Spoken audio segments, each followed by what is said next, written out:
Hi, my name is Leonore. Welcome to the Intuitive Tutor. Today I'm going to do a full walkthrough on an oracle deck called the Dark Mirror Oracle. These oracle cards I've had for a couple of years. I've used them on my channel for a couple of years.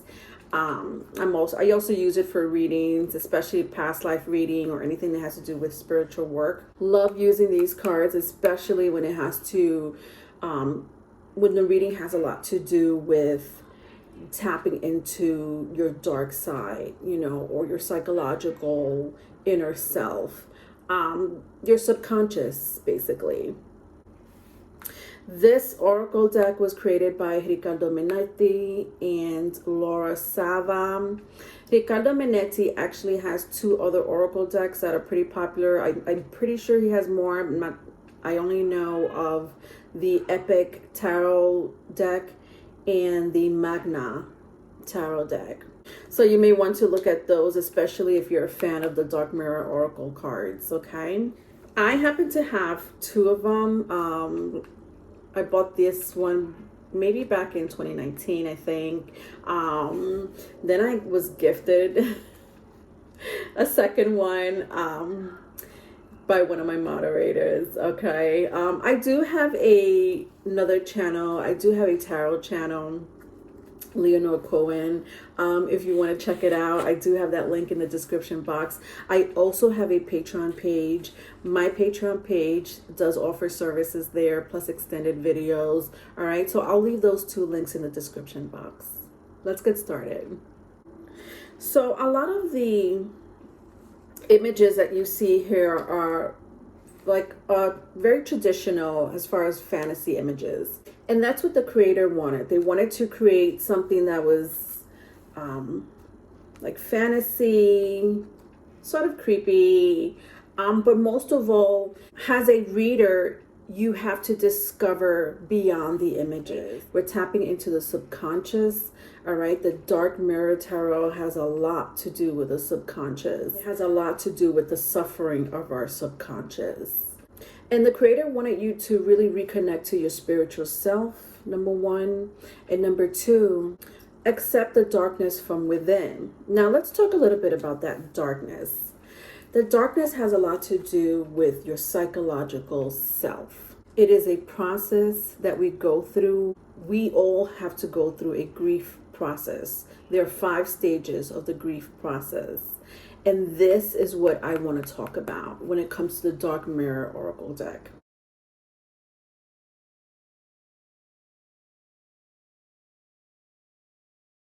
We are all faced with, modern society, again, our spiritual self. We are faced with constant pressure, and for, some of us, physical abuse, neglect. And that is the psychological process. That is the dark side of psychology. And again, just to emphasize, dark meaning our subconscious. Okay? Both of these authors wanted to really emphasize, again, denial, anger, bargain, depression, and then acceptance. Those are the 5 stages of grief. You will connect a lot better with these oracle cards if you remember that. So let's do a full walkthrough for those who do own this oracle deck, or for those who are looking to purchase this oracle deck, or if you come across this oracle deck, Okay, so because I happen to own 2 of them, I'll probably end up showing you like both cards at the same time like I'm doing now. All right, so the first one is the Triumph of Lies. This is like the glossy version. This is like the matte version. I'm going to tell you the title, right? Which you see right here of the card. This one happens to be Triumph of Lies. And you're going to decipher if this is a denial card, an anger card, a bargain card, a depression card, or an acceptance card. I'm going to read the sentence that the guidebook attaches to the meaning of the card. Denial, anger, bargain, depression, or acceptance. Ready? Triumph of lies. If something hurts me, I change myself so it can stop.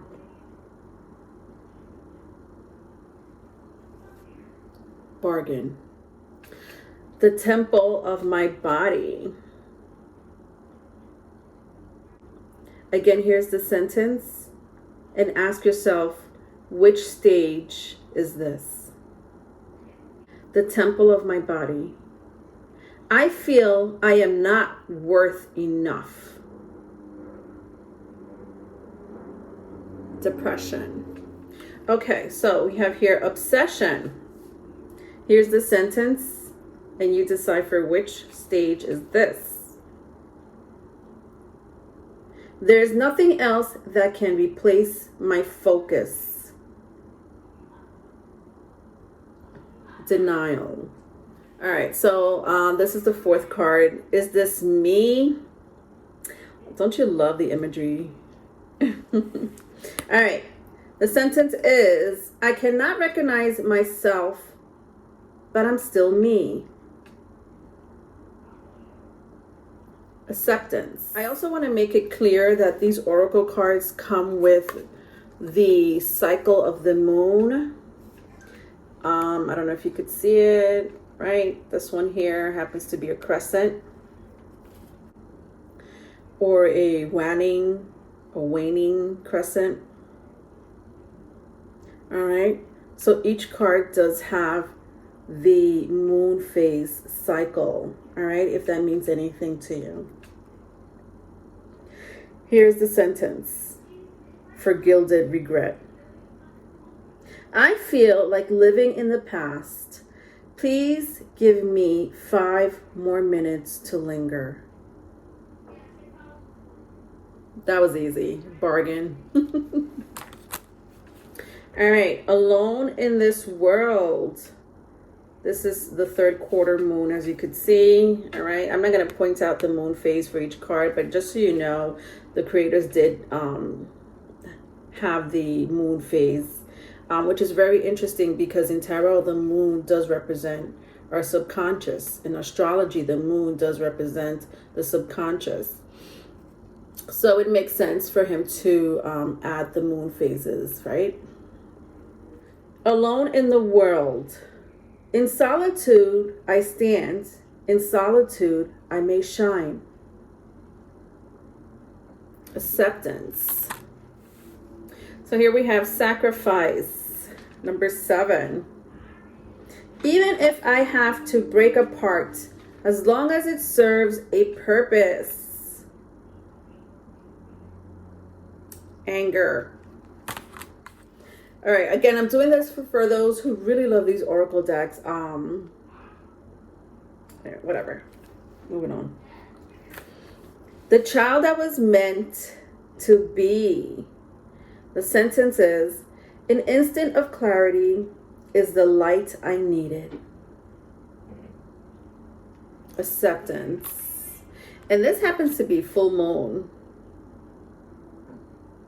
Interesting. All right, so here we have envious, gluttony. The sentence is, going to the edge of the ravine, savoring the idea of letting go all the restraint. Denial. Colorless angel. Okay, so here we have the 1st quarter moon.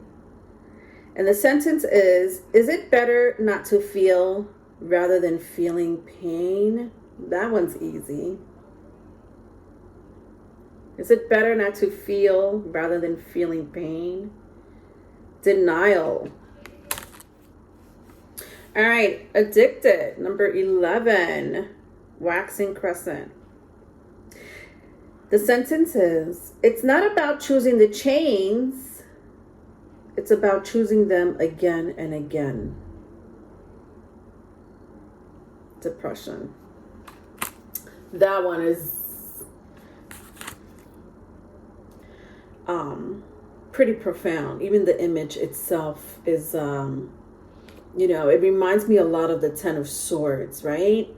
With the all the swords or blades on the person's back, which is depicted in many tarot decks, actually, with the 10 swords, right? Whether there's a person or not, you always see that. I like to correlate that card with the Ten of Swords, right? And even though this is the depression stage, it says a lot about the Ten of Swords. Artificial heart. This happens to be a new moon. Okay, so the new moon phase. The sentence is, if I don't feel the warmth of the sun, will I blame the sun or myself? Bargain. Okay, so this one is blinded to pain. This is one of my favorites, number 13. Just so interesting that the 13th actually in tarot means the death card. And it's, I don't know, I just look at this card and it does remind me of a Scorpio card. Scorpios really like to really self-inflict themselves when it comes to their own pain, whether it's emotional, even physical, believe it or not, depending on the placement. But there's something about this that reminds me of like the tarot deck, the traditional tarot deck, number 13, the death card. The sentence is, I can shoulder it and it's not a big deal, isn't it? Denial. The next one, hiding your true self.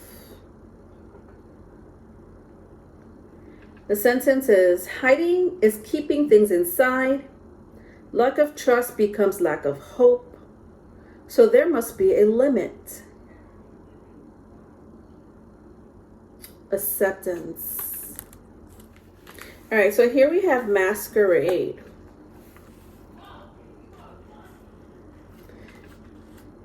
What part of the grief stage do you think this is? The sentence is, what I can't have forever, I will have for a minute.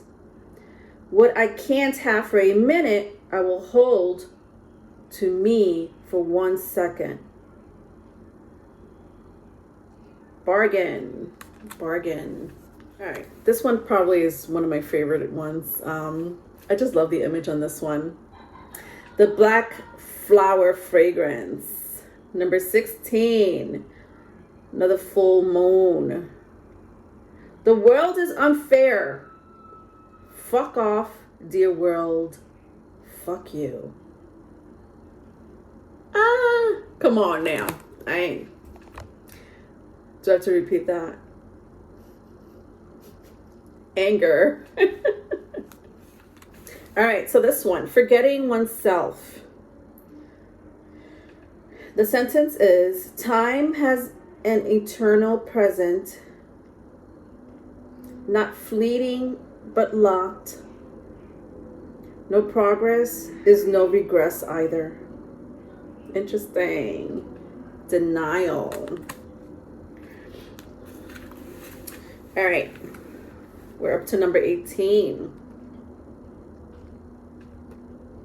Naked before the stars. The sentence is, accepting our own beauty in size, color, age, and fat. That one's easy. I just told you, acceptance. All right, next one. Parasite, number 19. Waxing crescent. The sentence is, when the only answer to lack of self-efficiency is to cling to another one. Depression. All right, guys, we're more than halfway there. Downcast pride.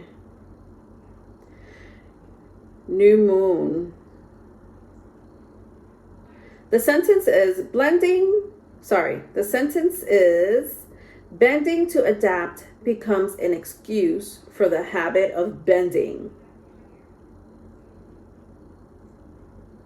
Depression. Bird in a cage. Sorry, bride. I don't know. Every time this card comes out, I want to say bird. But it's a bride, of course, a skeletal bride. All right, number 21. Number 21, bride in a cage. Tomorrow will be the right moment. Tomorrow will be better, even if today is hell. Denial.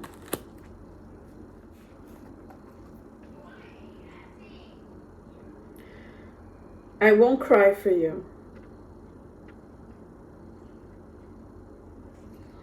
Sometimes when it's over, closure must be created, not just found. Acceptance. Let's see, this one, revenge. Also one of my favorite depiction here. Number 23, waning gibbous moon.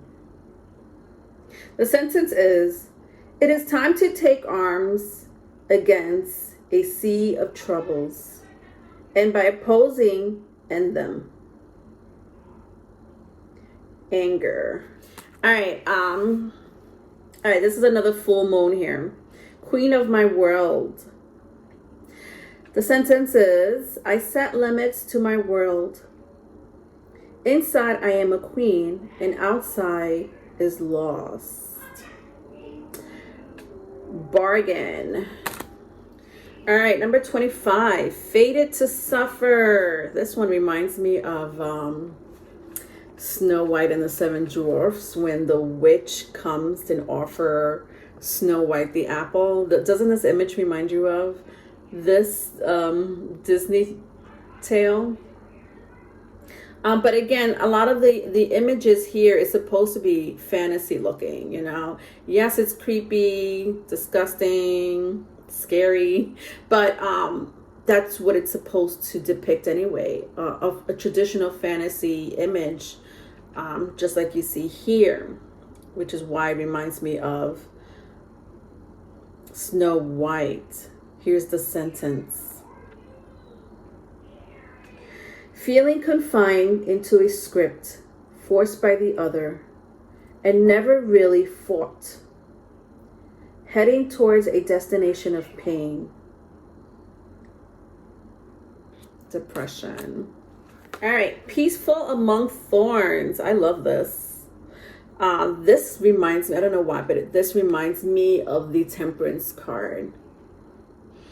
I think mainly because Temperance is a Sagittarius card, and Sagittarius comes after Scorpio, and Scorpio is all about going within, in the dark, facing your subconscious and anything that has to do with emotional, physical, psychological abuse, neglect, and so forth. And then you have Sagittarius, right? It's such a spiritual card to me, this one specifically, because no matter what pain you went through, physical, emotional, psychological, doesn't matter.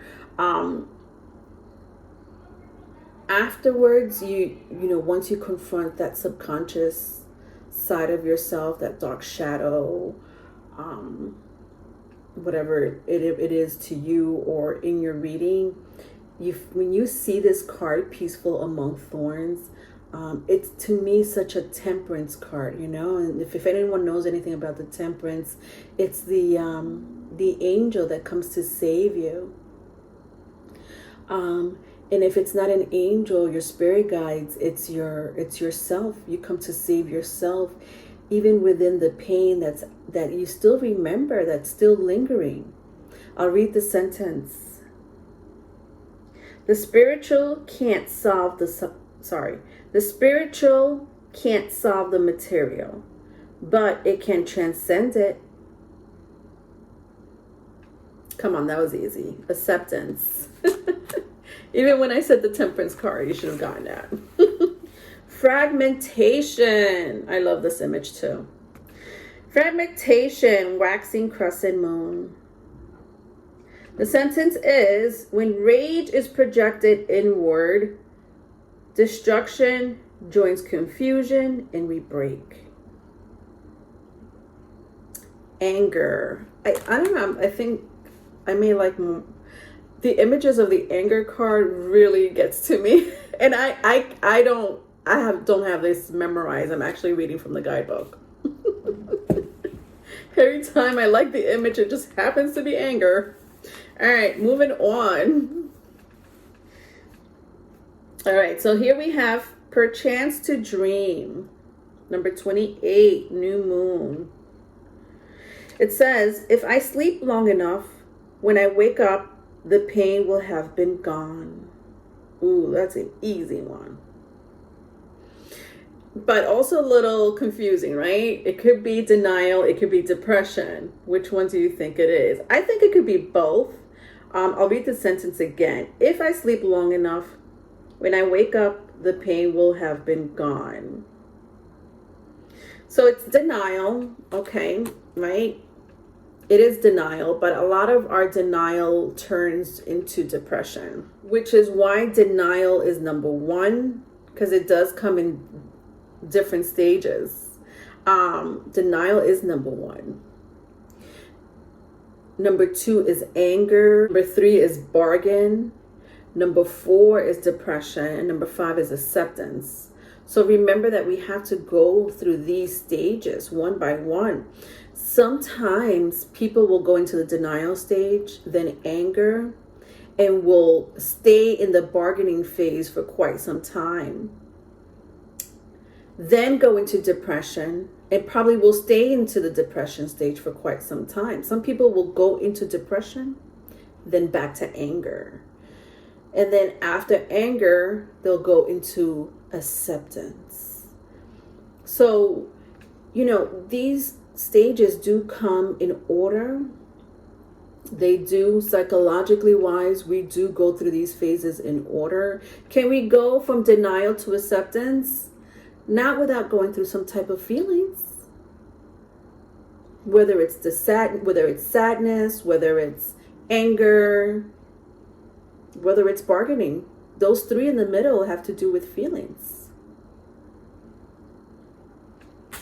Let's move on. 29. Anger and chains.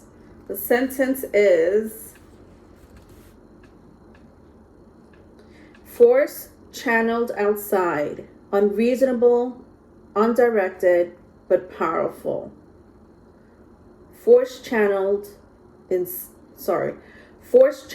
outside, unreasonable, undirected, but powerful. Anger. So much going on here. This is totally an angry card. All right, calling in the storm. Ooh, I like this one too. Calling in the storm, third quarter moon. Power comes not from the inside, but from connection and integration to a greater whole. The stage is bargaining. When I see this card, it reminds me of someone manifesting, praying, witchcraft, bargaining. Atonement. Accepting the full burden of responsibility, the fair as well as the unfair, with no discontent. This is another one that reminds me of the Ten of Swords, right? But I don't know why I'm feeling more of the Five of Swords than the Ten of Swords. Because she doesn't look like she's in pain. The other guy did, with his head down. Her head is not down. Her head is like I've had, yes, I know. I've had this 5, this 10, whatever. I don't know how many swords are in her back, but, you know, I'll read the sentence again. It says, accepting the full burden of responsibility, the fair as well as the unfair, with no discount. It's depression. This one is depression. I just feel like when I look at this card, it's like she's going through it, right? But to me, it's just another card that I feel like it's depression, but after depression is acceptance. So she's like on her way to accepting whatever it is that she has to deal with, or just move on from. All right, last but not least, this is a cute one. Today for tomorrow. Oh, that's an easy one, guys. Come on. Today for tomorrow. But this one could be confusing between I feel personally between bargaining and acceptance. The sentence is, hope is in the present. It's the brick we use to build the future on. So this is acceptance, right? This person has accepted whatever they're going through. Those are all the 32 cards inside the Oracle deck. This is the guidebook, you know. If you get the glossy one, which is the bigger cards, it comes with the guidebook. The little ones do not. All right. So I know that's, you know, a lot of you are probably familiar with the Dark Mirror Tarot. But just so you know, the big ones do come with the guidebook. All right. Otherwise, this is why I'm doing this video, because I really, really appreciate the creation behind the Dark Mirror Oracle deck. So much so, Riccardo Minetti and Laura Sava, and how they really depicted the emotional and physical, psychological process that we all go through. So I love it. I love using these. I feel like if you do use them correctly in a reading, you'll get so much out of this Oracle deck. Okay. Right. So I will do more of these full walkthroughs. And I'm also still doing the major arcanas. All right. So, you know, not only do I do full walkthroughs, but I do mini walkthroughs for each card, either with the major arcana, the suits, the minors, it doesn't matter. Don't forget to subscribe. Don't forget to like the video. And thank you so much for really supporting this channel. Until next time. Bye.